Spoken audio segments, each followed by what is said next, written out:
Okay. Um, Namo Buddhaya. Good afternoon, all the venerables and everyone. So today is the 2nd of July, 2026, which is our last session of Vinaya and also the last session of Bhikkhuni Patimokkha, which today it'll be about Atikarana Samatha.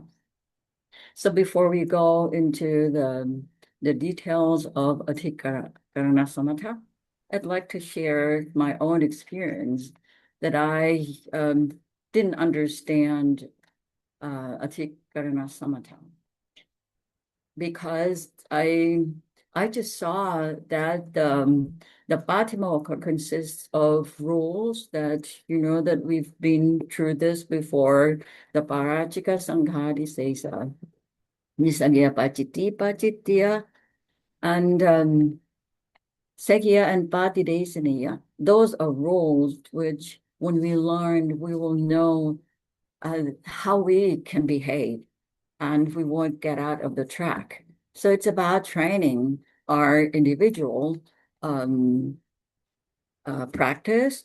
But then at the end of the session of Bhatimokkha, certainly Atikarana Samatha, the seven methods to settle the disputes, just appeared out of nowhere to me. So this is something that I was I was wondering about this. And there is no origin stories, no context, no nothing at all to explain everything. And when I try to study further, there are, of course, very important issues which relate to Atikarana Sumata. There are four Atikarana which we have to know because those are the cause of how we solve the disputes. And it is not being explained at all. And also there are so many types of punishments after lots of things going on with the conflict. Um, so all those factors, to me, they're not related. So that is why within this class, I try to structure everything so that everyone see the big picture of not only Adhikara Samata, but the disputes that might happen in the Sangha and the method how to solve it, and also um, with the unresolved matter, how the Sangha handled those things and also with Sanghagama, which also include in the four type of Atikarana. Okay, so this is what I would like to share that to me it's confusing. And so today we will go to Atikarana Samatha, but it's going to be more or less relate to what's explained in the Patimokkha. And it's not going to go into any type of comparisons yet.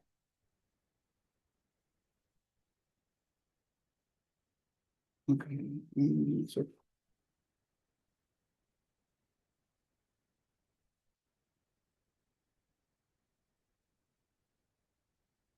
Okay. The Adhikara Samatha, there are seven methods and process an end to bring an end to unresolved matters.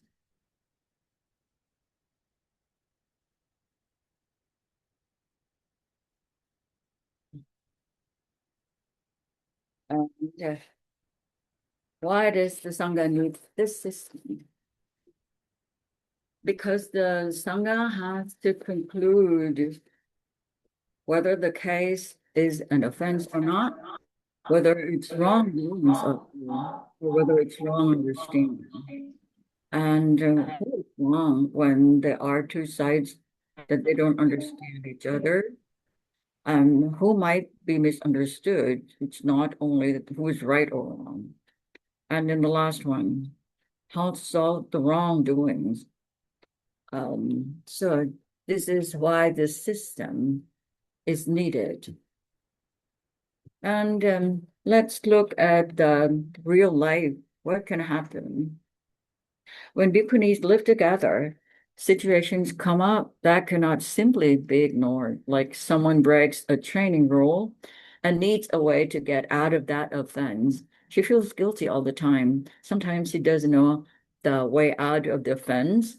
Um, and then there is also some cases when someone is accused of wrongdoing. Therefore, the truth needs to be checked.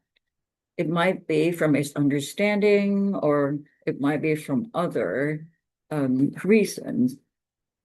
And the third one is disagreement. When two groups read the rules differently and neither insist on their own opinion, or the interpretation of the rules are different. Therefore, they do things differently.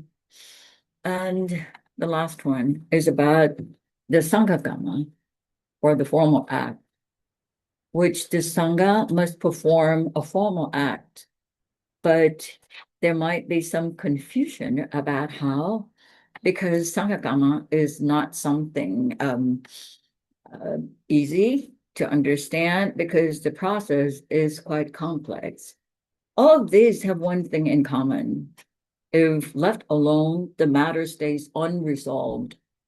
An unresolved matter can slowly tear the community apart.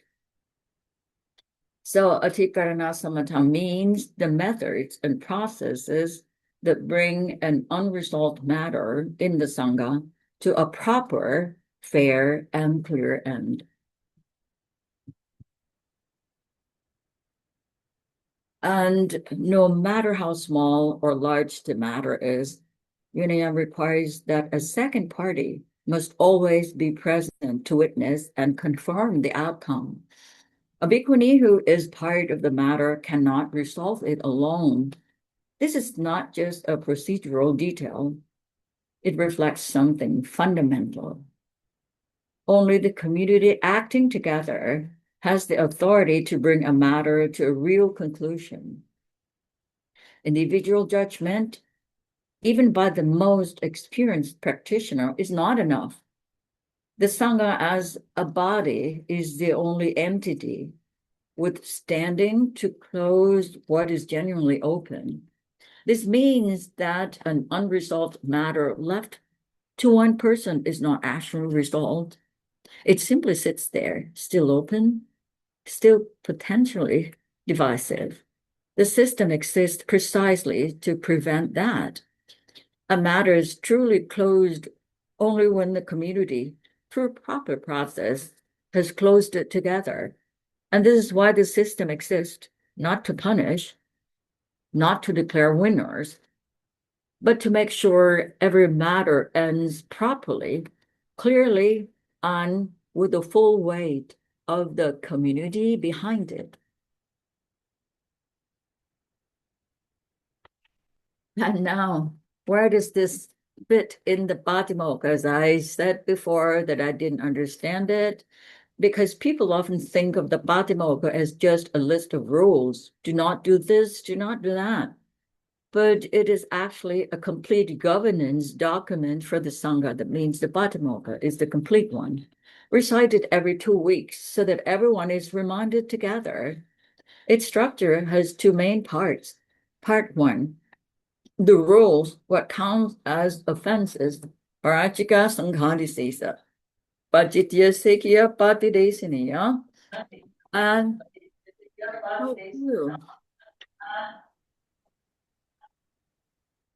part two, the process itself, when a problem arises, how do we handle it?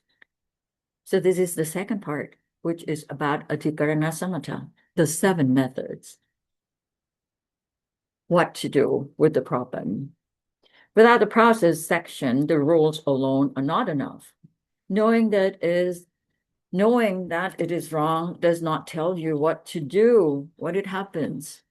By reciting both parts together every fortnight, the Sangha is reminded not only of what the rules are, but also of how to handle things when the rules are broken or when disputes arises.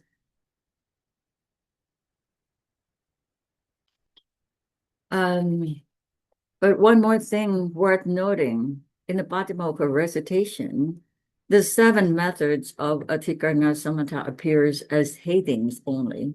Their names are listed, not their full procedures. We say names every fortnight. What we do not say is how each method actually works, when it is used, or what it requires. So today's session is about going behind those headings. We are learning the details, the background, and the practical application of each method. The purpose is just direct. In the future, when you hear those seven names in the recitation, they will no longer be just terms to memorize. Each name will call to mind a full process. And when a real situation arises in the community, you will know which process to reach for and you will know why. And first of all, we have to get to know the problems in the Sangha first. There are only four types of problem within the Sangha. We call it Adhikarana 4.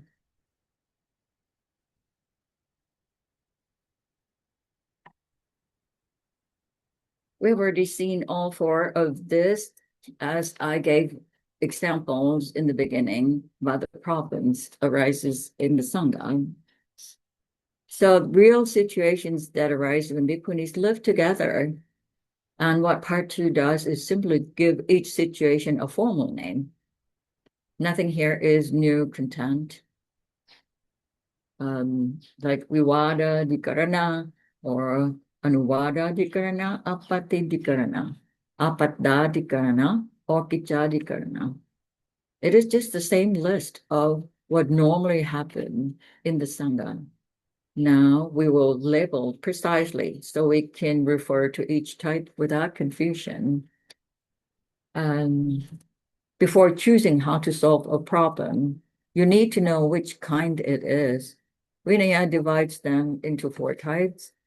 The first one, we call it Vivadadikarana. This is when two sides disagree on how to read or how to interpret the Dhamma or Vinaya. No one has broken a rule, they just see things differently. This case is exactly like the one in Kosambia. It's what happened in Kosambi, and it is in Kosampika Handaka in Junawaga. Um, what happened was there were two experts. One, the monk who was expert in sutta, and the other was expert in Vinaya. They have dispute only about a little amount of water in the bathroom being left. And the Vinaya group performed Upekaniyakama upon the sutta expert. Since both parties have many followers, the matter spread larger about unjust Upekaniyakama. Even the Buddha tried to stop and suggested to reconcile, but both parties refused, and real quarrels started even in front of the lay community. They stopped supported. Um, they stopped supporting both parties, and finally, both parties had to go to see the Buddha and reconcile. Um, so this is what we call Vivada Dhikarana. And then the second type, the Anuvadadikarana, it is when someone is accused of breaking a rule and it is not yet, whether it is true, it is not yet known. And so the proper process is needed to find out. This is called Anuvadadikarana, accusation. And then the third one, Apatadikarana, When a bhikkhuni knows she has broken a rule, an offense is hanging over her, and she needs a way to clear it. Sometimes it is not always be clear to someone whether it is this offense or not. Um, there used to be one incident being explained by Ajahn Brahm, and I'd like to also give you this information that he explained, which was about a monk picking a shawl he found while walking. It was during winter, and the shawl might be very expensive one, like cashmere. When he came back, he had doubts if it would be parachika, since he observed that at the time he picked it, the intention was more or less stealing. He wanted it and did not want anyone to know he got it. So, feeling guilty, he went to his preceptor and asked for an advice. But the preceptor didn't judge directly. So the matter went to the Sangha, and the formal investigation process started. And the owner of the shawl was found. But she admitted that she had already let go of the ownership already. Still, the Sangha had to check again about the timeline. The ownership was, in fact, relinquished before the monk picked up the shawl. So it is not parachika, but only a light offense. And this is an example how the case should be settled. The Sangha does not want to lose any of its member unjustly. And the this is about apachadikarana. And then the last one, kichadikarana. It's about a formal Sangha act. It must be done correctly because when it is not done properly, it will not be effective. The process of Sanghagama is quite complicated and important. It needs unanimous consensus. Even a single monk or nun objects. It is incomplete. There are 4 points to check if the Sanghagama is valid or not.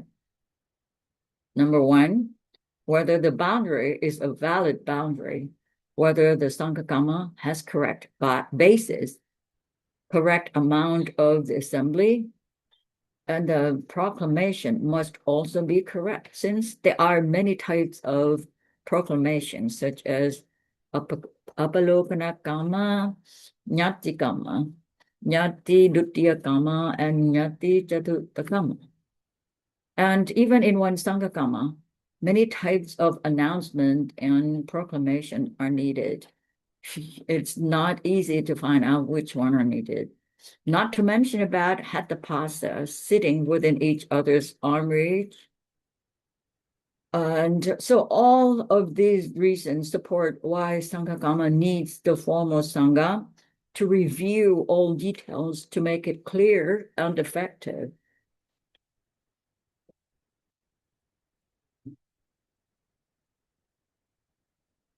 And now let's see if whether Kitcha Dikarana and Vivada are not always separate.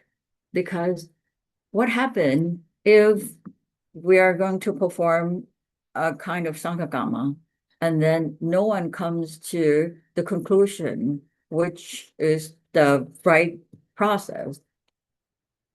Are they always separate? When the Sanghagama disagrees on how to perform a formal act, is that Vivada or Gijadikarna? They are both. It starts with Vivada, Tikarana, and at the end, it is Gijadikarna. Dispute first, then the Sangha has to find out the right process so that all of them agree that this is the the process that all the Sangha must be done, and then they can act together in accordance to the process being agreed and clarified. And if you already know the offense rules, why learn this? If you have studied the offense category, like Parajika Sangadi Stesa Nisanya Pachitya Patidesaniya and Sikya, like before. And also, you know how to get out of each type of offense, that knowledge already covers what? In this case, it already covers apatadikarana.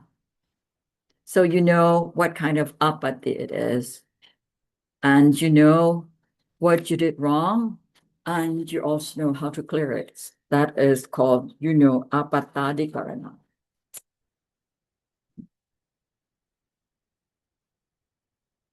And in some cases, if you have already studied about Sangha the formal act, you will know how to perform Sangha acts correctly. But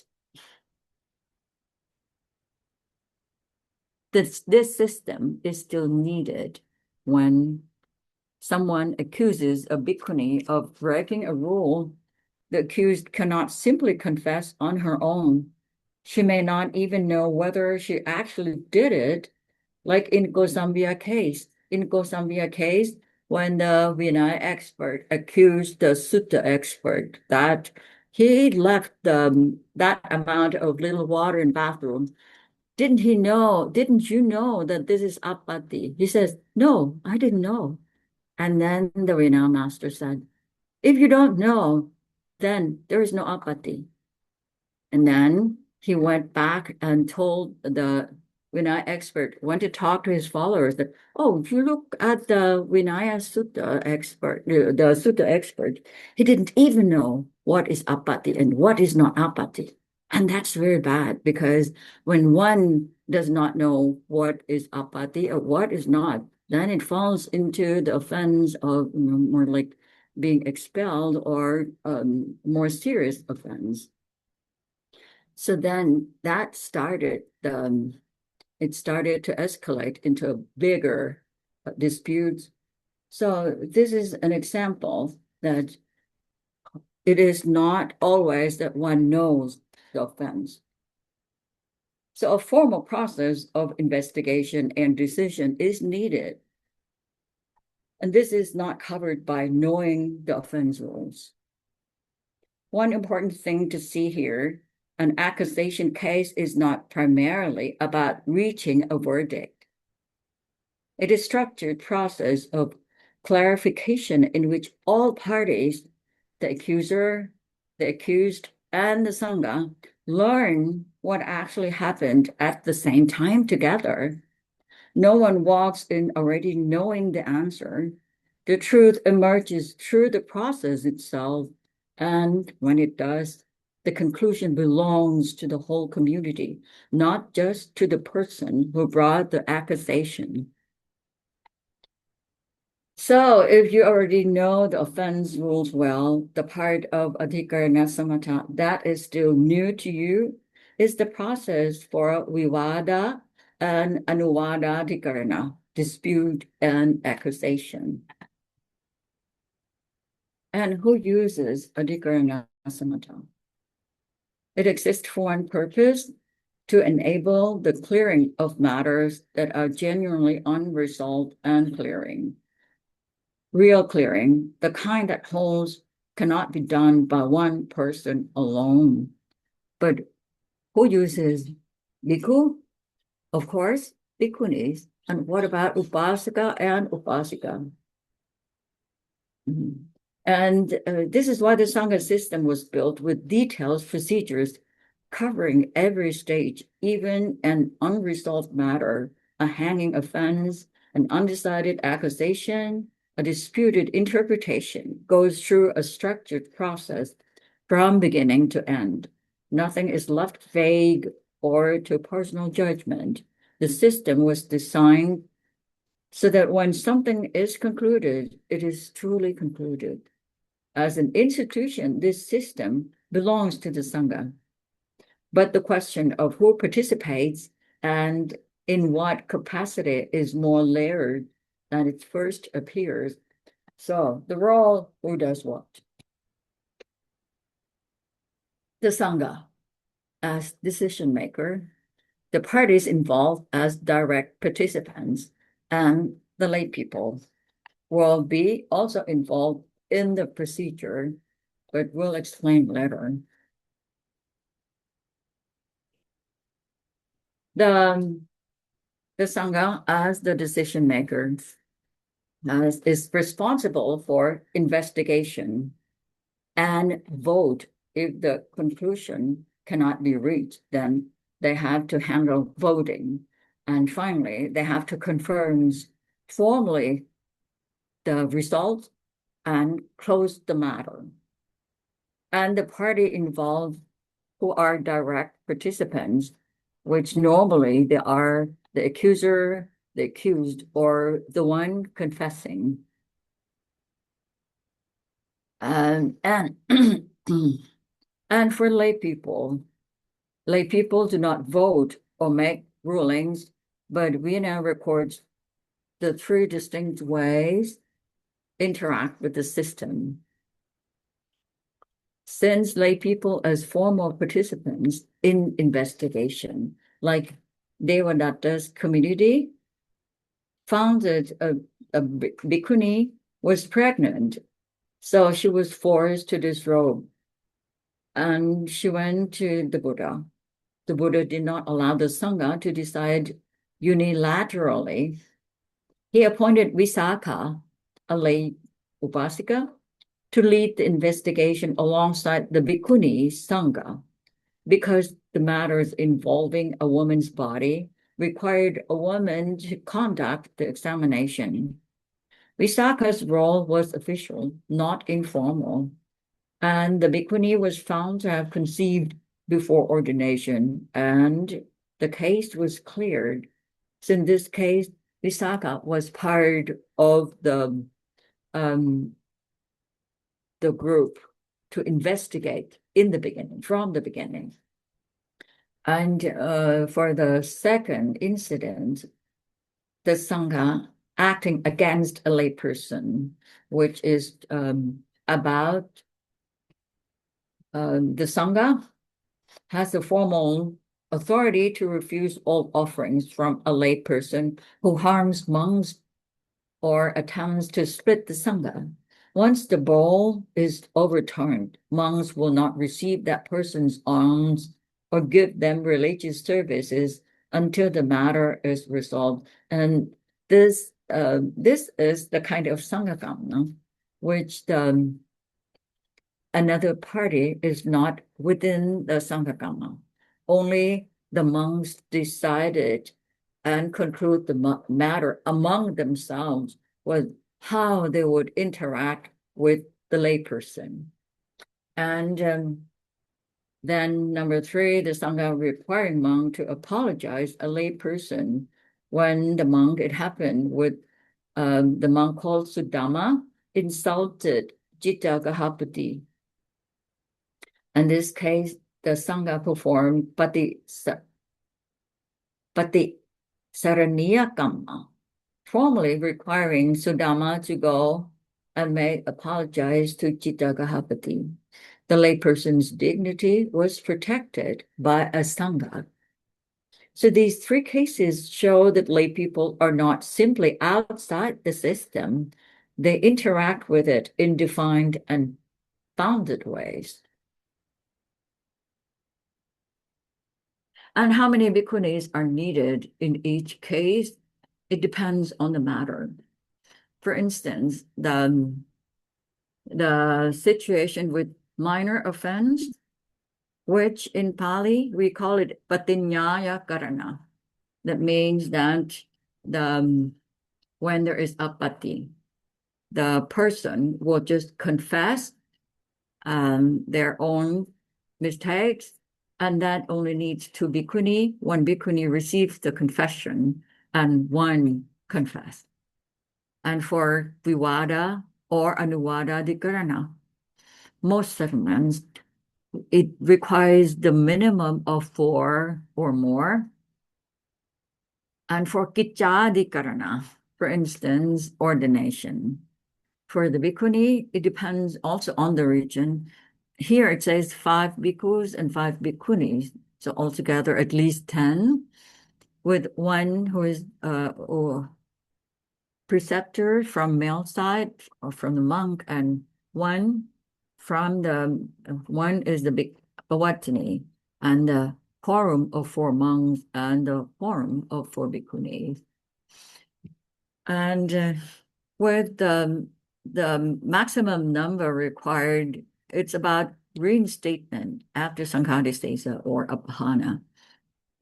And we need altogether 20 bhikkhunis to reinstate one bhikkhuni, which incurs the heaviest case. And abhana is normally apatadikarana, it's about apatti. What kind? It's Sanghadisesa. It needs this process, which requires different amount of bhikkhu and bhikkhunis, and 20 for abhana. So it seems that the apatadikarana, we will go into details of offense called apatadikarana, or offense is hanging over her. She's guilty. It seems to be very simple case.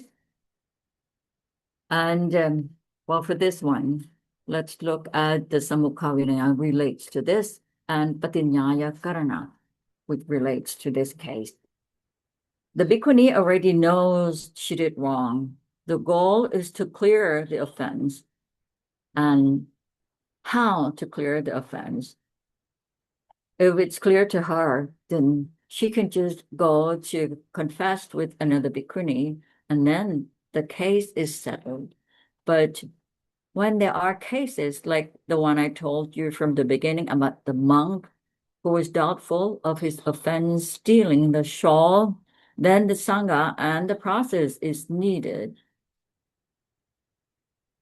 Even for a minor offense, a bhikkhuni cannot determine by herself whether she has committed one or not. Like in Gosampia case, it was about the monk leaving an amount of water in the bathroom. It's such a small offense, but it cannot be determined by the monk himself whether it was an offense or not. So it needs Samukha Vinaya, or its formal Sangha quorum to investigate it, which at least 4 bhikkhunis or 4 bhikkhus are required whenever matter needs to be formally investigated or determined. If someone is uncertain whether her action counted as an offense, that question belongs to the Sangha, not to her own judgment. This applies across all cases. The individual's role is to present the facts honestly and participate fully.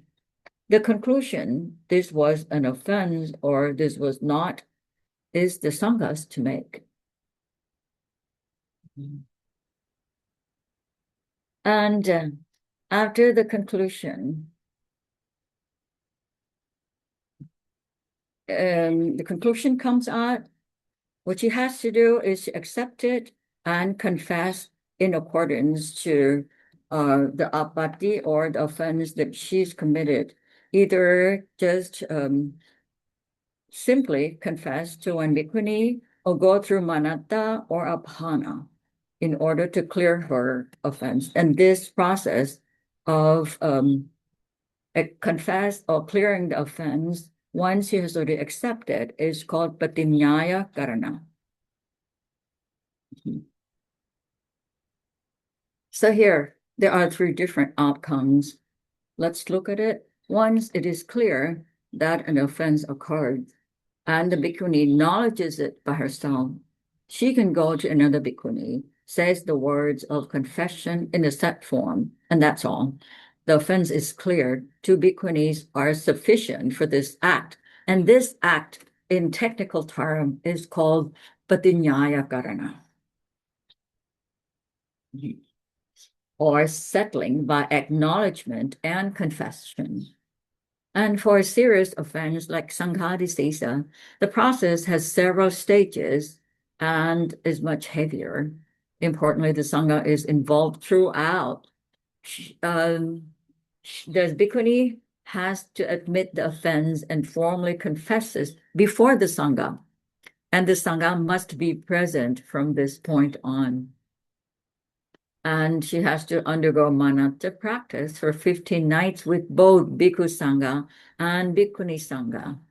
And she has to formally informed and also wait until both sangha grant her apana.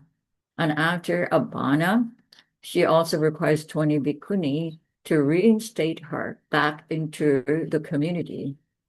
Okay. And the whole process here, once it's cleared, it is also called patinyaya karana. And then look at parajika offense. There is no process. If, in fact, he's no longer a bhikkhuni from the moment the offense occurs, no method can bring her back. However, if there is any doubt if the offense is parajik, sangha is required to investigate and conclude when it's settled, and if it's parajika offense, this is called vivadadikarana or pattadikarana, settled by all the sangha, investigate them together and conclude them together, which is called samukhavinaya. The conclusion comes out, and parajika offense is the conclusion.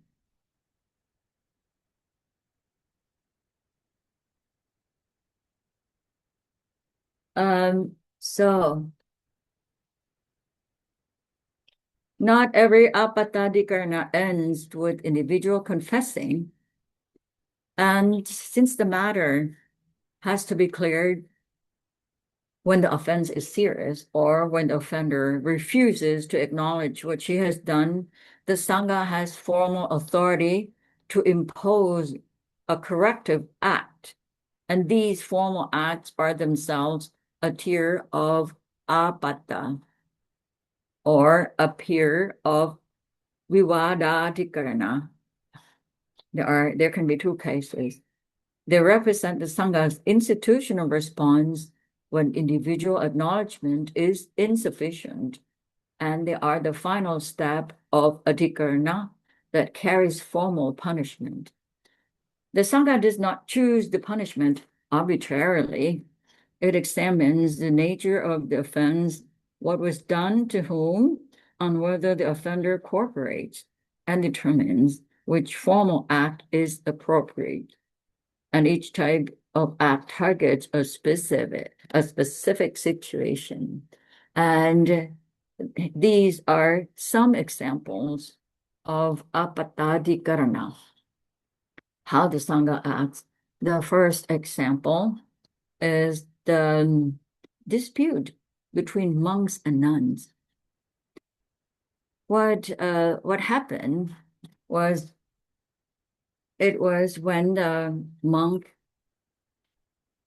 has harassed the nuns, so the improper conduct of the monks toward the nuns required formal punishment before repairing the relationship, and that is called avandaniya kama. And what the Sangha formally orders as a punishment is that the bhikkhuni does not have to pay respect to the monk who harassed her. This is an example. And then case number 2, it's between lay individual and monastic individual. It's patisaraniya kama. When this offense has damaged the lay community's confidence in the Sangha, like the case of the Bhikkhu Sudhamma insulted Citta Kahapati.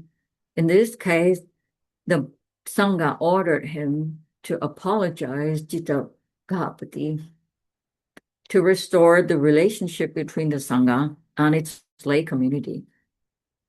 And the third one, it's about the conflict between lay community and individual monastic. This happened when the offenders continue living entangled with the lay community, and they also broke so many rules that create harm to the Sangha's environment. Like they do Vikala Bhochana, they drink alcohol, they jeopardize all the Sanghadisesa rules. So then the Sangha will be expelled from the community ordered by Sangha. She must leave and no return while the act stands. And the last one, between Sangha and its member. When the offender refuses to acknowledge the offense or refuses to cooperate with the process at all, refusal to accept the system itself triggers this response, which the Sangha will formally suspend the monk or the nun, and she cannot receive things from others, cannot have attendants wait on her, and is excluded from formal Sangha acts. And so let's see. The conclusion of this is that apatadikarana has two tiers. In the first tier, the individual acknowledges and the offense is cleared by confession, which the technical term is called patinyaya karana. And then the second tier, the Sangha imposes a formal act because the offense is too serious for individual confession alone, or because the offender refuses to participate. Both tiers are apatadikarana. The Sangha will specify which act fits which offense. There is no one-size-fits-all punishment.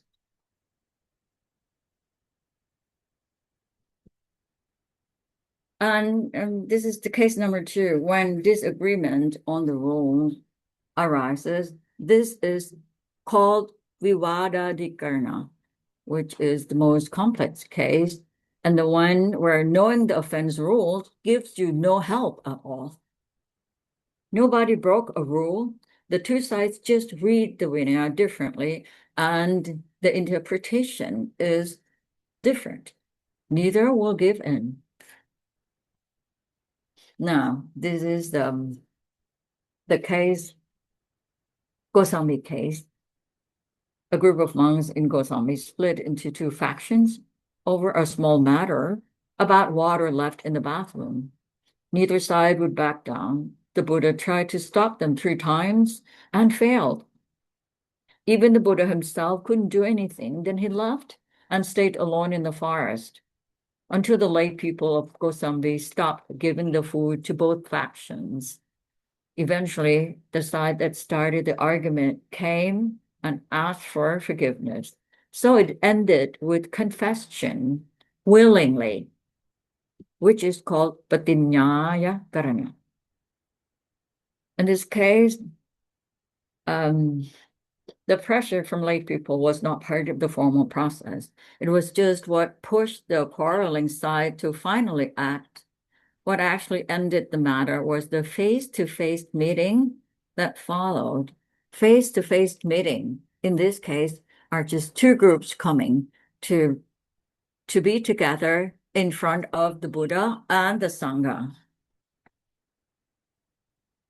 And then they started to apologize each other. Now, let's look at the method called Samukha Vinaya, which is the foundational method. The 4 conditions that must always be present. Otherwise, it won't be considered to be Samukha Vinaya. The first one, Sangha Samukkata. The right number of bhikkhunis for this matter are present together, not decided behind closed doors. The second, Bukkala Samukkata. Both parties are there in person.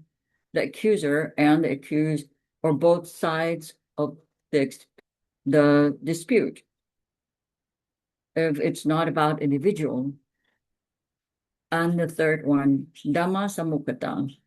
The correct principles of Dhamma are used, not personal bias, not power, not fear. And we'll touch on this situation in details right after this. And the fourth one, Vinaya Samukkata, the process follows the Vinaya as the Buddha laid it down. No shortcuts, no invention methods. And for this one, let's look at Dhamma and Vinaya. Both word has to depend on each other. They cannot be separated. When the Sangha will have to investigate, on some cases, they always use these two factors, Dhamma and Vinaya, not Vinaya alone. Let's look at why we call it Dhamma must also be there, not just Vinaya. We look at an example of a Dhamma Samukkata. It's not Dhamma in there. In Samatha Khandaka, in Chulawaga, there is the specific danger that the Bhikkhu Sangha and by extension the Bhikkhuni Sangha must be alert to. A settlement that appears to have taken place uses the correct form and is acknowledged by all sides, yet it is considered invalid and void because the condition of Dhamma Samukkata was not genuinely met. See, it is about the Dhamma. This is called Samukkata Vinaya Patirupa, a semblance of Samukha Vinaya, not real Samukha Vinaya. The specific condition that creates Patirupa is this: when the Adhammawadin, those who hold and argue from wrong Dhamma, are the ones who hold sway over the assembly. They are the ones pressing the group, persuading others to their view, gathering support, and steering the conclusion. When this happens, the resolution that emerges is a Patirupa resolution, not genuine one. It looks complete from the outside, but it was driven by those who were wrong on Dhamma, not those who were right. And what makes this a counterfeit is that Samukha Vinaya requires Dhamma Samukkata. The resolution must be in accordance with Dhamma and Vinaya, reached by those who understand and uphold what is right. When a Dhammawadin hold the majority, pressure undecided members or persuade the group through social force rather than correct reasoning, the Dhamma Samukkata condition is violated. Even though all four people were present, even though a Gamavaja was recited, even though everyone went home thinking the matter was closed. This is precisely what makes Patirupa dangerous. It creates a false sense of closure. The community believes the Adhikarana is settled. Those who knew it was wrong stay silent, either because they were outnumbered or because speaking up seems futile. The matter goes underground and often resurfaces later with additional complications. So the community must be watched, not just the procedure. A facilitator can follow every procedural step correctly and still produce a Patirupa's resolution if the people driving the outcome are a Dhammawadin. And this is why the Vinaya does not rely on form alone. It requires that the settlement reflect what is actually right or Dhamma.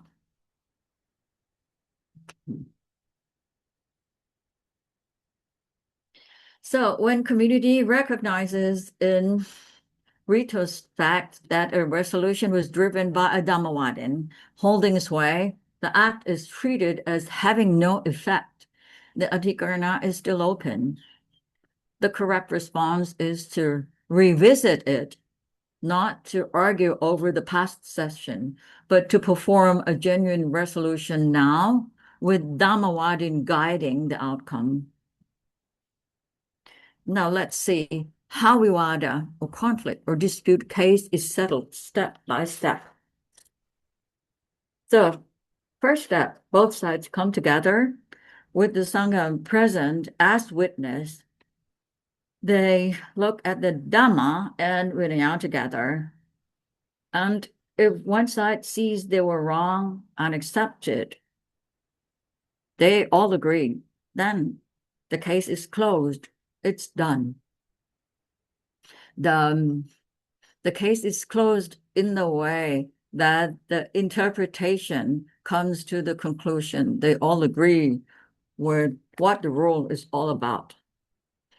And then if there is no conclusion, what happened? If they cannot agree, the winner says they have to move the matter to a place where there are more bhikkhunis and do not bring outside bhikkhunis into your own boundary. Instead, both parties travel to another community with a larger and more neutral sangha. The reason for this design is that the bhikkhunis at the original location are already the ones in conflict. They cannot be neutral. A new location brings in people who have no personal stake in the argument. If even that largest sangha cannot resolve it, the matter may be passed further to yet another community. And when the case cannot be settled through discussions, voting is needed. And once the voting completes, losing side must accept it. Then the case is settled. But let's look at how to vote. There are three ways to vote, and it also related to Dhamma and Adhamma. Choosing the right method. Vinaya specifies three different methods. The first one is voting with secret ballot. The vote conductor, before voting, the Sangha must appoint a facilitator through Sanghakama, or the vote conductor, who is impartial and unbiased. And this person is nominated by the Sangha and must not have personal involvement in the dispute. Only after this appointment does the voting proceed. And the conductor will perform either of the three methods. The first method, it's called secret vote. The vote conductor goes to each bhikkhuni individually and shows both options. That, okay, this is the ticket of this side, and this is the ticket of the other side who says this. And take whichever you agree with. After she takes it, the conductor says, do not show it to anyone. And after all have voted already, if a Dhammawadin are found to be more, the conductor declares the vote was not well taken and conducts it again. If the Dhammawadin are found to be more, then the conductor announces the result. So you see, the conductor must always be on Dhamma's side. And the second method is whispered vote. It's identical to the secret vote in every respect, except that instead of do not show it to anyone, the conductor whispers the instruction close to each person's ear. The process of presenting both tickets, collecting the choice, and assessing the outcome afterward is exactly the same, which the conductor must be on Dhamma's side. And These two methods are used when the composition of the assembly is not yet known to the conductor. And then the last one, the open vote, when the conductor already knows that the Dhammawadin are in the majority before, then the voting begins with open vote. The tickets are taken openly and clearly before the whole assembly. No concealment, no individual approach. So it is used only when the conductor already knows the Dhammawadin outnumber uh, when the Dhammawadin outnumber a Dhammawadin. The next case, Anuwadadikarana, or when someone is accused. Um,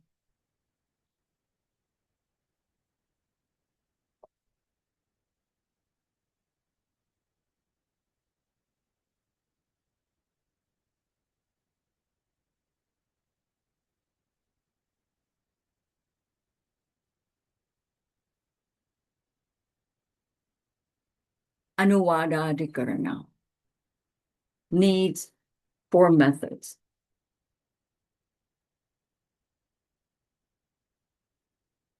I'm sorry, I'd like to go back a little. I'd like to just conclude about the Vivadadikarana, that there are two steps. Two steps. The first one is Samukhavinaya. All parties must be present, and if they cannot reach the conclusion, step two has to be implemented, which is voting. Now we come to Anuvadadikarana. The four methods, depending on the situation. When someone is accused, what happened? And this is different from apatadikarana because the truth is not yet known, or there is an accuser and accused. A proper process of investigation must happen first before anything can be decided. So it requires samukhavinaya. All parties must be present first, and when all parties are present, just in case the accused is enlightened one, the fully enlightened one, the Sangha will declare that the accusation is closed because being an arhanta commits no apatti.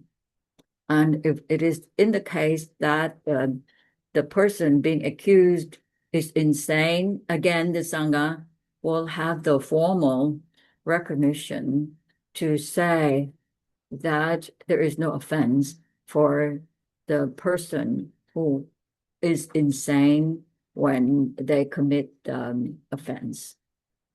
So see that there are three steps already, samukhavinaya. They all come together, all conditions, face to face, and settlement must hold. And if the person being accused is arhanta, then there is no offense. If the person is insane during the offense, it is no apatti or no offense. And then the last case is when it's clear that one party is the wrongdoer or they really commit an offense, but they behave bad, he behaved badly or she behaved badly throughout the process, like lying, shifting blame, and inconsistency. In this case, the Sangha formally censors her conduct, and the specific rights are suspended. And this process is called tasabapiyasika. It happens only when the person is found guilty but behaved badly throughout the process. And the the Tasapapiyasika means that there are four specific restrictions for her.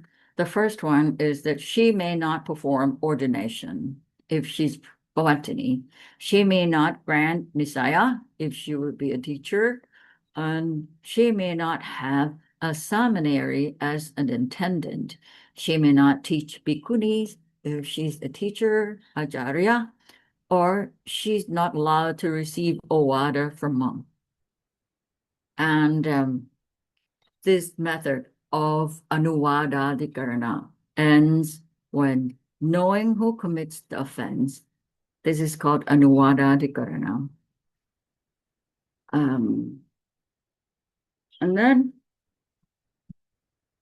the restriction of tasapapiyasika remains until she acknowledges the offense, confessed to correct her conduct, and then the Sangha formally lifts the censor.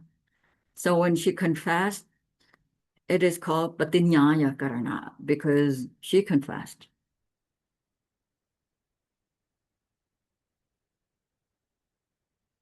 What happens when someone refuses to cooperate formally?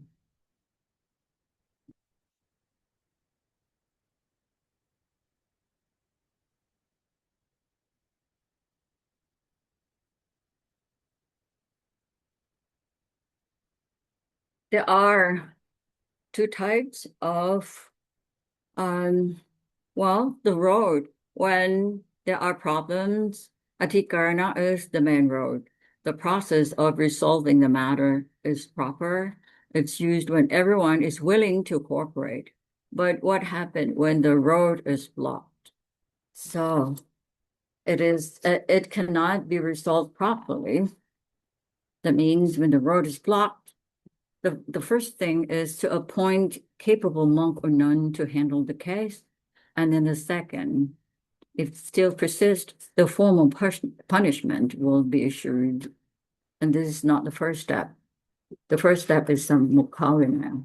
And the last one is nikakama. Let's look at the process, which is called ubahika method, which is the referral to a committee. It happened when the full Sangha is gathered trying to investigate a dispute, but instead of a calm, orderly discussion, it turns into chaos. People talking over each other or arguing back and forth, and eventually no one can even tell what anyone originally said. The Buddha saw that this kind of situation can drag on forever if the whole assembly tries to handle it at once. So he allowed a way out to select a smaller group of qualified bhikkhus or bhikkhunis, appoint them as a kind of committee, and let them settle the matter. But not just anyone can be appointed. The text gives 10 qualities the chosen bhikkhu and bhikkhunis must have, and they fall into two natural groups only. The first group is about personal foundation. She must be virtuous, keeping the Patimokkha well, must be learned in Dhamma, or be someone who has heard and retained the teachings deeply, not just superficially. She must know both Patimokkha's, the Bhikkhu and Bhikkhuni's Patimokkha in real detail, down to the wording, and she must firm in Vinaya, not the kind of person who bends under pressure. And the second group is about skill in handling people and disputes. She needs to be able to explain things so clearly that both sides actually come to understand and feel satisfied, not just told what to do, but genuinely convinced. She needs to be skilled at actually bringing resolution, not just talking. And finally, she needs to understand the dispute itself on four levels: what the dispute is, what caused it, how it can be settled, and the actual path to get there. So really, upahika method is just delegate to someone else. It's a very deliberate safety valve.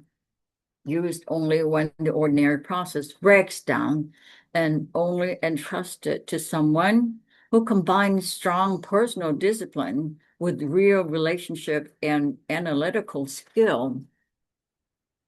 And the next method, after um, every method is implemented, finally it has to come to the formal punishments, which there are five types of punishment. And here we'll see what five types are and how they relate to what kind of a kind of adhikarasamata. The first is the Chiniyakama. It happens when the persistent quarreling, stirring up conflict, and this will not stop. It goes on forever. So this is called Vivada Dhikarana. She's the of the dispute. And the punishment being implemented is the Sangha formally names her as a troublemaker until she changed her behavior, then she can be restored. And once she changed her behavior and confessed, that's the process of patinyaya karana. And the second one, niyasakama, when she's ignorant to Vinaya rules, this is from Anuvada Dhikarana or Apata Dhikarana. She doesn't know the rule because she is ignorant to it. That's Apata Dhikarana. She just doesn't care about it. Or sometimes she's being accused by someone about ignoring of the rules, and that's Anuvada Dhikarana. And the effect is that she never accepts it. She has to be independent. Her independence is revoked. She must return to living under a teacher again. This is called niyasakama. Then the third one is about pabachaniyakama. When she's a corrupter of families, behaves badly, and often breaks the rule, it can come from anuvadadi karana or apatadi karana. She doesn't know the rule, or or she's reported about her offense, then the Sangha will formally remove her from that location or the monastery or the village. Then the fourth one, Patisaraniyakama. This is when the monk or the nun has offended or does something wrong to a layperson, like insulting or damage the dignity of the layperson. She's required to apologize to that layperson. This can also come from anuvadadikarana or apatadikarana. The last one is ukepaniyakama, the act of suspension. It happens when she refuses to admit wrongdoing, refuses to clear offense, or refuses to give up the wrong view. It can also come from vivada dhikarana, anuvada dhikarana, or apata dhikarana, all just triggered by refusal. Basically, she refutes the whole system. So each type targets a specific kind of non-cooperation or misconduct.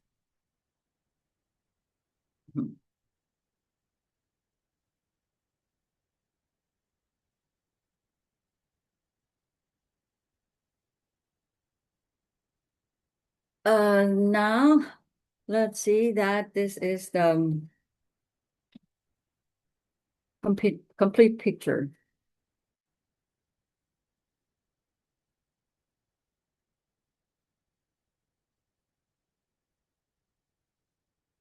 How the five punishment fits into the big picture.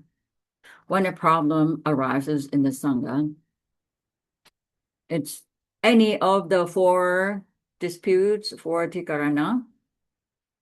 The tool used is to identify which Adhikarana type it is.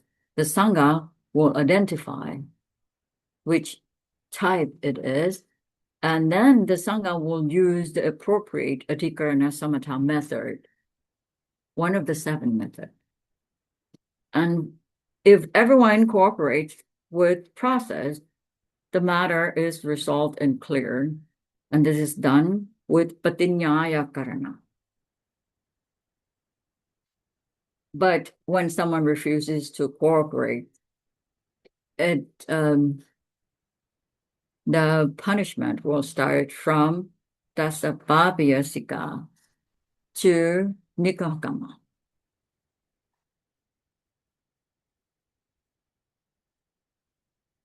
So this is the full summary. All types, all methods at a glance about Vivadadikarana, which needs the Sangha, Anuvadadikarana, accuser and accused, Patadikarana, when the guilty is hanging over someone or some parties, and Kichadikarana, related to the Sangha.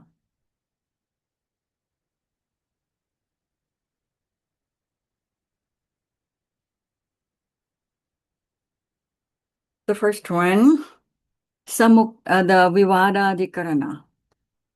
The dispute must be the Samukhavinaya and Yepuyasika, the uh, present altogether. And if it doesn't work, then it has to move to voting. Two of these methods are to be used for Vivada Vikarana. And the keynote is it is settled when the rules are interpreted and being clarified how to apply.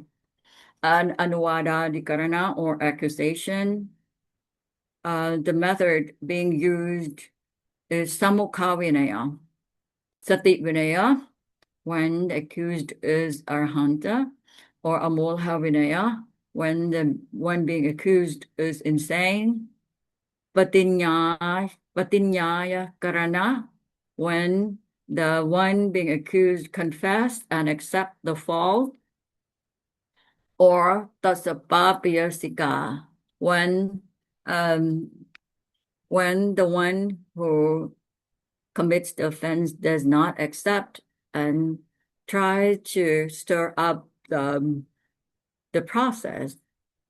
And Anuwada Dikarana is settled between accuser and accused if it is really an offense to the accused or not. Or Tasapapiyasika, when he doesn't accept the process and try to go against it. And Apatadikarana, the method being used is Patinyaya Karana or Tinnavatharakoti. This is settled when one party involved and declare her offense. So once the offense is declared, it is called Patinyaya Karana. But when the full verdict does more damage than good, the whole process should stop, and it is called Tinnavatharakoti. And for Kichadikarana, or formal act Sankakama, the performance of the Sangha act correctly according to Vinaya, it is settled with all the four Vipatti and four Sanghagama process is completed. And if someone refuses, then the methods to be used will be Tasapapiyasika until Nikagama, like Dachaniya Kama, Babajaniya Kama, or Ukepaniya Kama. It applies across all types when cooperation breaks down. So let's see that this still connects to everyday's life, like Vivadadikarana, a team that splits because two members read the organization's role differently. Neither is acting in bad faith, but if no one resolves it, the whole team gets stuck. It can also cause nana samvasa. And the second one, Anuwadadikarana, again, always an accuser or a formal complaint straight in the community. And so the Sangha cannot punish anyone until the accused has been investigated properly. And apatadikarana, anyone can commit an offense, but when she acknowledges then that she makes a mistake and she confessed, then it's cleared. But if she doesn't know and or she's not clear and she doesn't know how to do it, she needs to go through a proper process to be cleared, not just saying sorry. It must be corrected according to Vinaya process, like confession or manata or abhana. Kitja dikarana. It's a legal process which is must be valid and effective. It can be invalid because the correct witnesses or procedures were not followed and the action happened, but it has no standing. The Yepuyasika or voting. This is the way to move a deadlock case from a local committee to a higher board to bring people who have no personal connection to the conflict, like the peace talk nowadays between the US and Iran. And the last one, Tasapaviyasika, it's the suspension pending due to ignorance of the whole system. This kind of a problem can always occur even nowadays. And what makes this system still relevant is it does not allow anyone to be judged without being present. This is a fundamental principle of fairness that modern legal systems also hold. And it does not allow anyone to judge themselves. The same principle that gives us independent courts and oversight bodies. It scales the process to the size of the matter. Small offenses get small processes. Serious ones get full formal procedures. So it provides a way out even when both sides are wrong, which is Vinaya, Vinaya. Covering with grass is a recognition that sometimes pushing for a full verdict does more damage than good, because peace is the final goal anyway. The Kosambi case is a reminder that even the Buddha's direct community was not immune to serious disputes. However, the system was designed to work even when the teacher is not in the room. Now, the last slide is the 7 Atikarana Samatha at a glance. Samukhavinaya, there are all 7. Samukhavinaya, Sati Vinaya, Amola Vinaya, Patinyaya Karana, Ye Puyasika, Tasapapiyasika, Tinawataraka. And the meaning, Samukhavinaya, the verdict in the presence of Sangha, Dhamma, Vinaya, and persons, apply to all 4 types of Atikarana, which are Vivadadikarana, Apatadikarana, Anuvadadikarana, and Kichadikarana. All the 4 need Samukhavinaya. Sati Vinaya, or verdict of innocence on the ground of an arhat's blameless memory. This is used with Anuvadadikarana, or when someone accused arhat. Amolha Vinaya, a verdict of past insanity. Acts done while insane are not culpable. Also applied to whenever the insane monk or nun are being accused by someone. which is called Anuwadadikarana. The fourth one, Patinyayakarana, a verdict on the basis of the accused's own confession. She declares her own confession. Then it is used to apatadikarana. At the end of apatadikarana, it's patinyayakarana. Yepuyasika, it's a verdict by majority votes.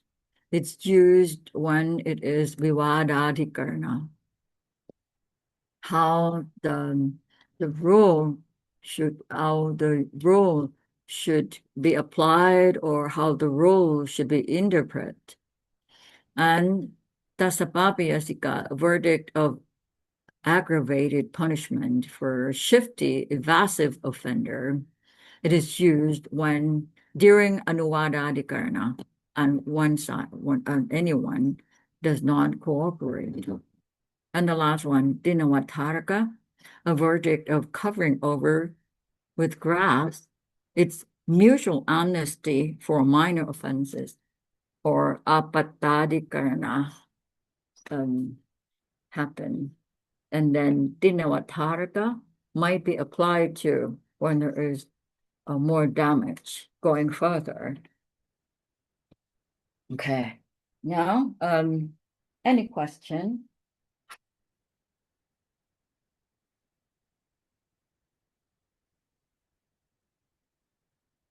I have to go out first.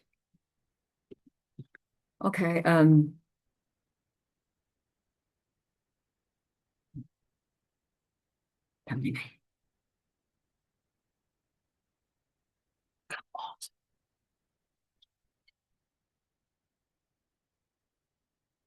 Stop sharing. Video. Okay. Okay. Now we come back. Any question? Okay. Good afternoon, Naya. Namo Buddhaya. I have a question. I don't know. It was a lot of new information, but this section, if you could give me the definition, there was in the section of the Yebu Yasika, Yes. there was some words you were using about the Dhammavadin and the Adhammavadin. So Yeah. if you could give me definitions of what those two are. And then it seemed like in the slide, as I was reading, I was a little confused. It sort of, I understood like, oh, if they didn't agree with the Dhammavadin, okay, we've got to keep going until they reach the right answer. So I was confused around that. If you could clarify that again. So, Dipuyasika is about voting. Right. And it can happen when there are more monks who the conductor will know that they behave badly. No, it's from their behavior and also how they try to overtake the whole conclusion. So that's Okay, can I ask you then? Okay, so then I heard on, is this something similar? At one time there was like a society, and somebody had gotten a lot of the, what do you call that? Like the, not the postal vote, but you give your vote to somebody because you can't appear. So if you were the people who were not doing things right, but you're basically stacking the you have more monks who are wanting something that's not in line with Dhamma. mm-hmm. Is that what that's meaning? Yes, yes, Okay, yes, understood. Thank you. yes. Okay. So thank you. Um, I think since today is the last session, I would like to invite Venerable Lufat to say something at the end for everyone. I think Venerable is there. Oh, yes. Yes, I'm here. Thank you, Venerable. I think that first of all, we should let the students to put the questions and when the question session is finished, then we will say something to close our Vinaya class, because today is our last session of the Vinaya. For the Dhamma class, we have two more sessions, but today is the last Vinaya class. So I think because the today lesson is very complicated, so maybe they need more explanation. So I think that we should leave some time for the student to ask questions before I will say something to end our class. Thank you.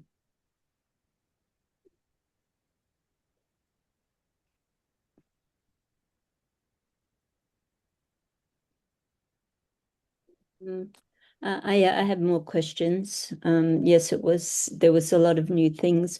So when they gather the bhikkhunis to carry out the Sangha acts, do the bhikkhunis that are coming together, do they have to have a minimum vasa period?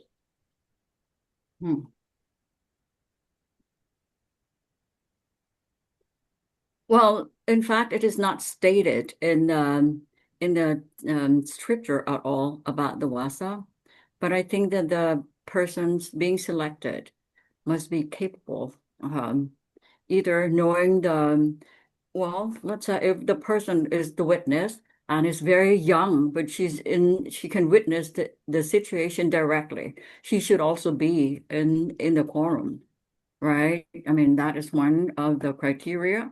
And then another is the expert in Dhamma and Vinaya. And I think that this also requires many vasas in order to gain such knowledge. So I think that these are the criteria, which is more important than the vasas. Okay, another question.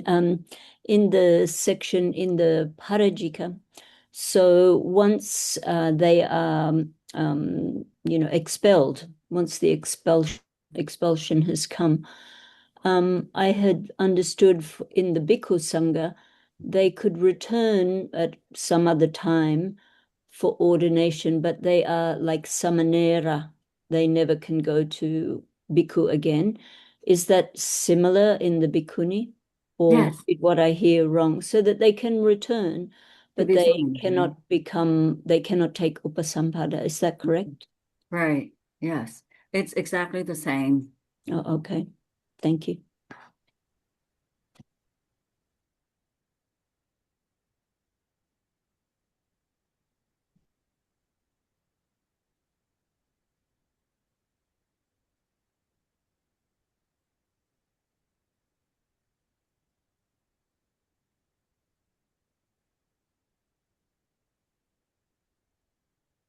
So today, Puja has no question. Yes, Venerable, because I've still not started. Once I start, I'll probably have more questions.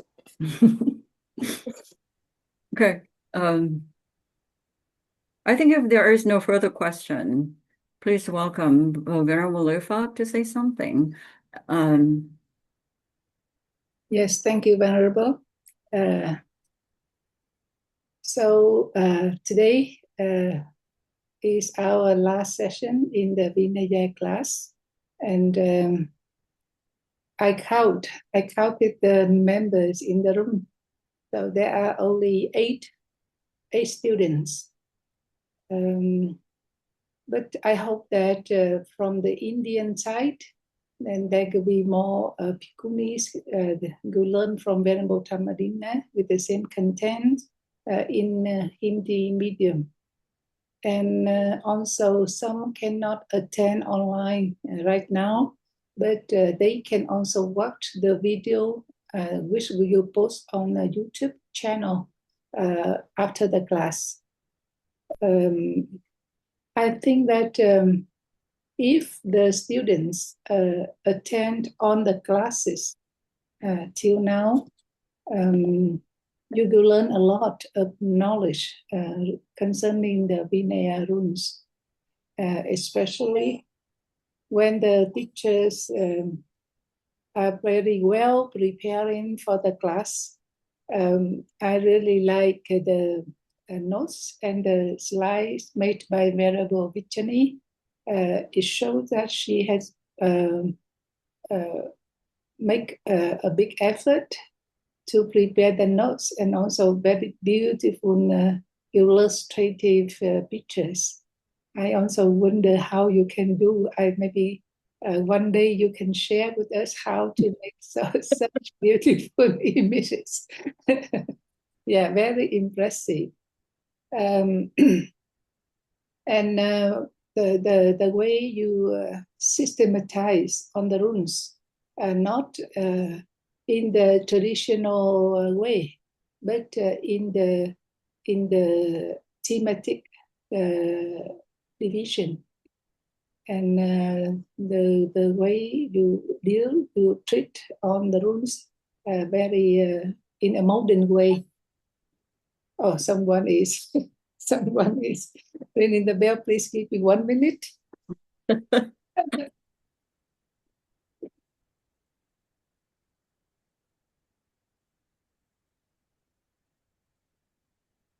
Mm.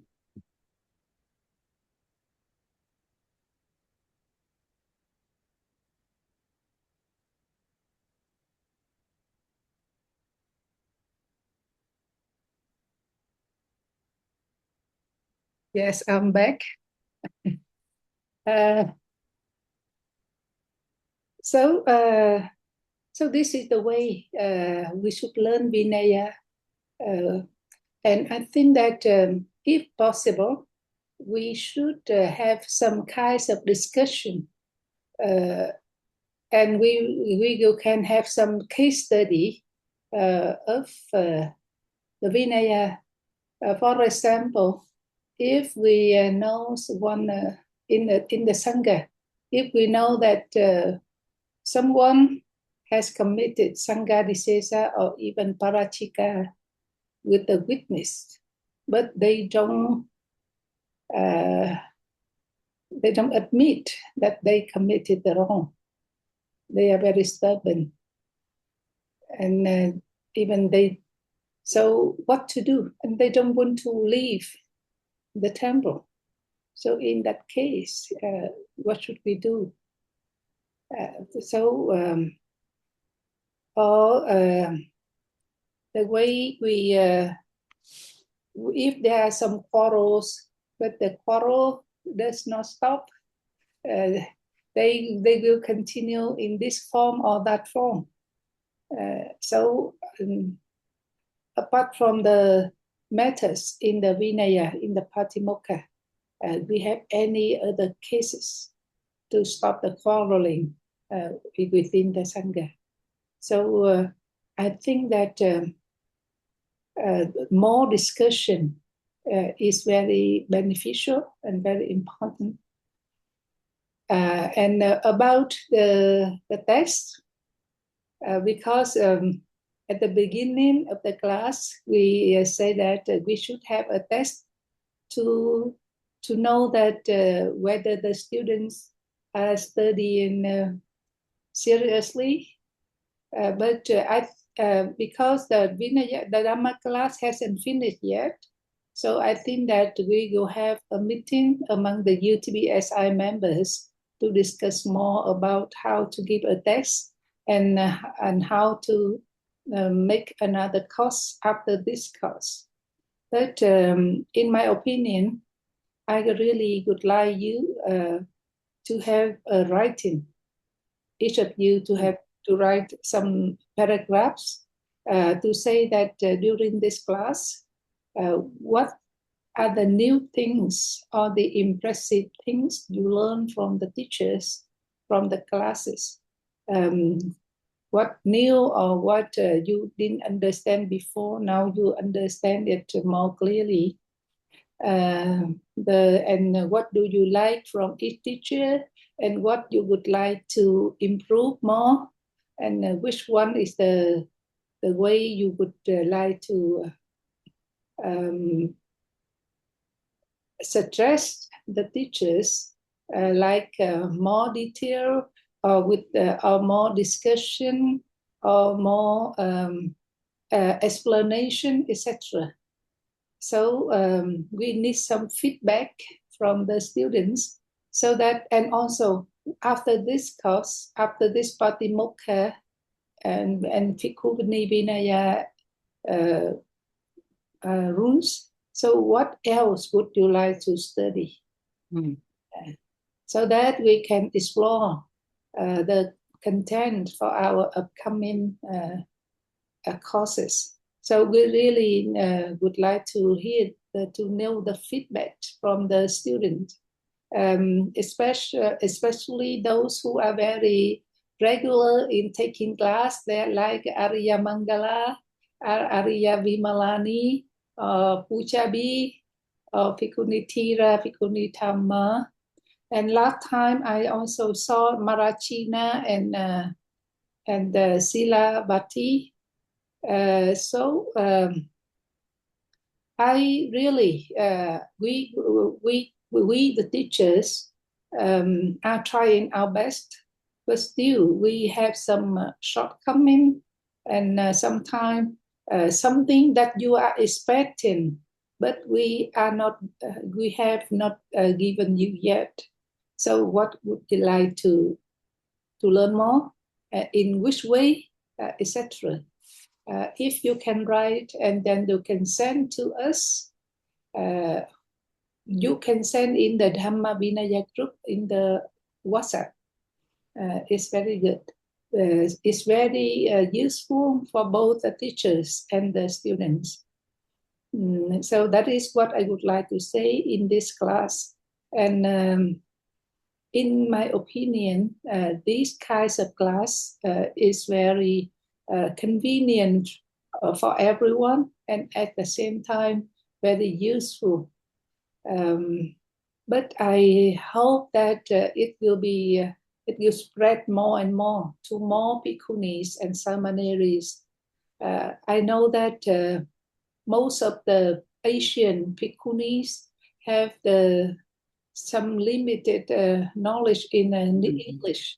So that is why sometimes they cannot attend the class, because they cannot understand English well. So I heard that in Koyo, so you also use these documents to teach in the Thai language to the bhikkhunis and samaneris in the nunnery. So I also think that I also will do the same, to translate on these class documents to teach in my nunnery, because I think that like the text from Venerable Vichani is very useful, and I myself also learn a lot. That is why my students will be also very happy to learn these things. So we will take more opportunities to have more courses, but which content, which extend. So we need to discuss. And if possible, I think that before you can write, I think that if you have time, you can also say something here. Because some people are very shy or very afraid to write down, but speaking is easier. So if you would like to express something, it is the time for you. Thank you.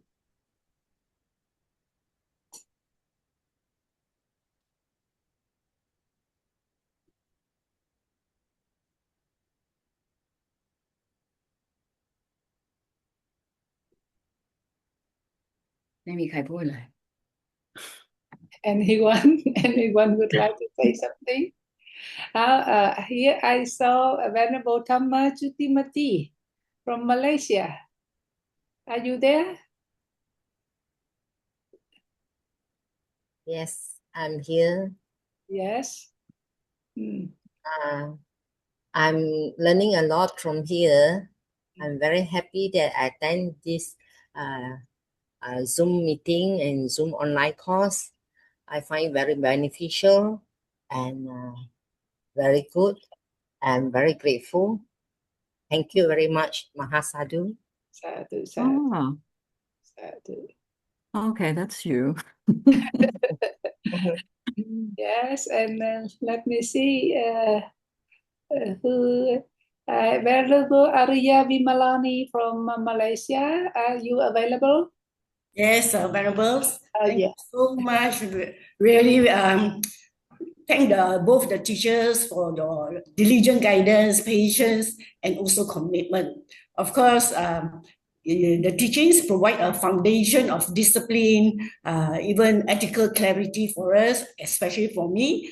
And your showing your compassion to all this, I'm really very, very grateful for it.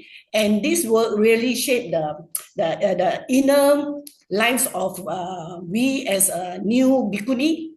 And with this, it will also help me to, because over here also, I do help in training those new samaneris or practitioners here. So I agree, all the slides are really very, very interesting. I suppose it's AI generated, but at least we have to know how to make use of the AI. And it has made the learning so much easier and so much so easy to understand. Of course, being a new bhikkhuni, the knowledge of Vinaya is not so good. Even though I really spent 10 months focusing on Vinaya when I was in Sri Lanka under Venerable Sumana. But with all these notes, it will help me very, very much when it comes to my also sharing this information with those new bhikkhuni to be or samaneris to be. Thank you very much, Venerables. Sadhu, sadhu.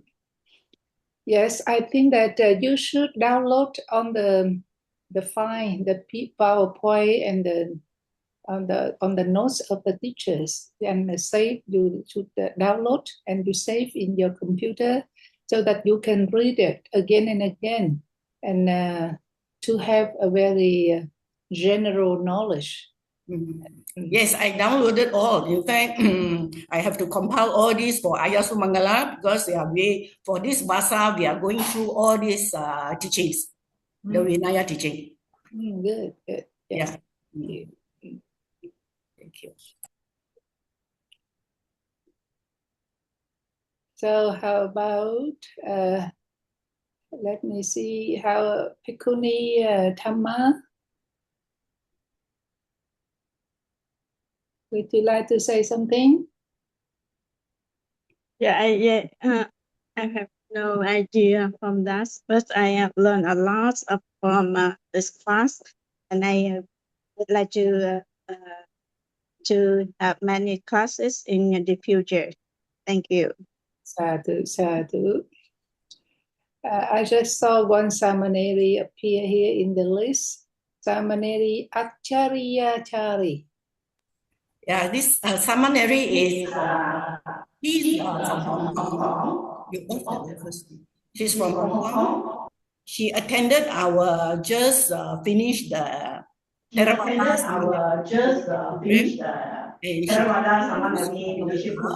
Samaneri continues to be and she will be going back to Hong Kong. That is, I think the visa is until September. And her teacher over there is Venerable Visuddhi. Venerable Liu Pap, do you remember her? She came in 2018 from Hong Kong, Venerable Visuddhi, a student of Bhante Dhammapala. Yeah, yes, I remember. So she's a student. She was from the Mahayana tradition. So now she has decided to be a Theravada Bhikkhuni. So considered a new Samaneri, but as a Mahayana Samaneri, I think already a few years, since 2019. So now she's at Arya Vihara, will receive training from here as well and go back in September. Can I say something? I am very grateful to be able to join this course. But this is just my second lesson. So it's not easy for me to follow lah, because too much information. I need to digest it. But I find it very interesting and helpful, as much as I can understand. So I enjoy this Zoom class. Sadhu, sadhu, sadhu. I think that because you said that this is only your second class, it means that you missed 10 classes. But it doesn't matter because on the video clips posted on the YouTube, you can listen again and again. And I agree with you, but that it is quite difficult for newcomers because there is so much information. Like last week, I couldn't imagine how variable Vichani can combine on the Pachitya, on the Patisedesaniya, and on the Sekhiyas in one lesson. I think that I cannot do it.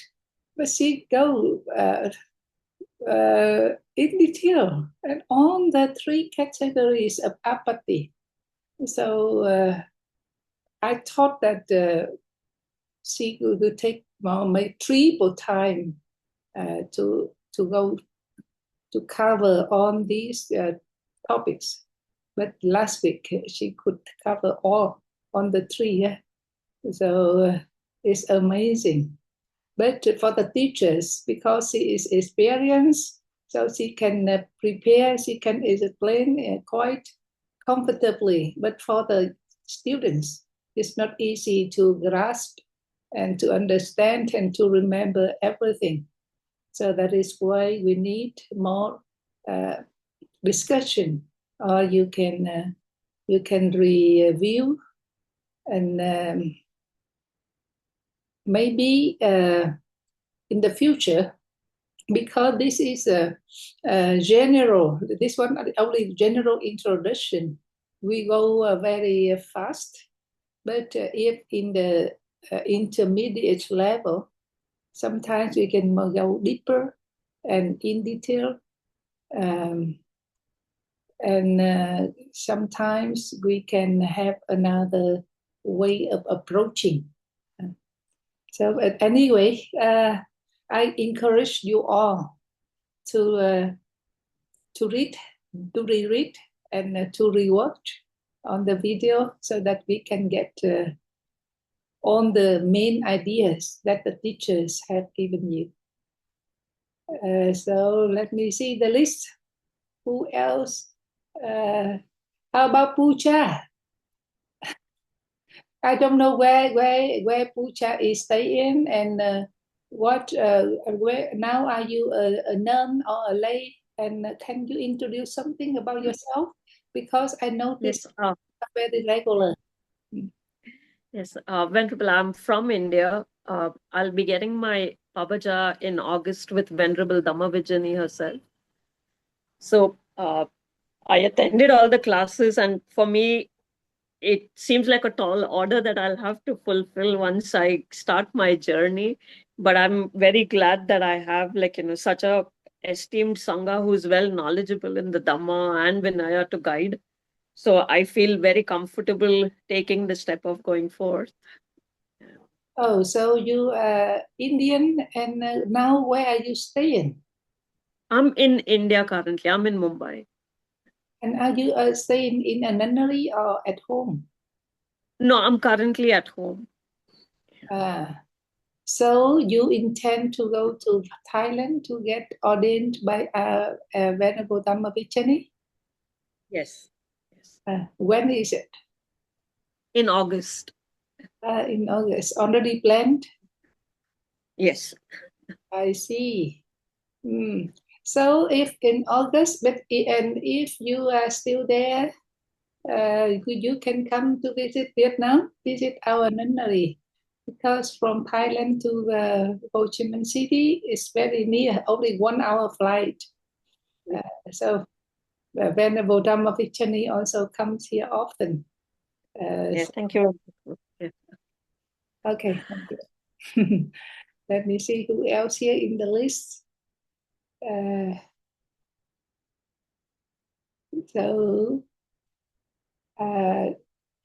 So the Bhikkhuni Thira, are you available?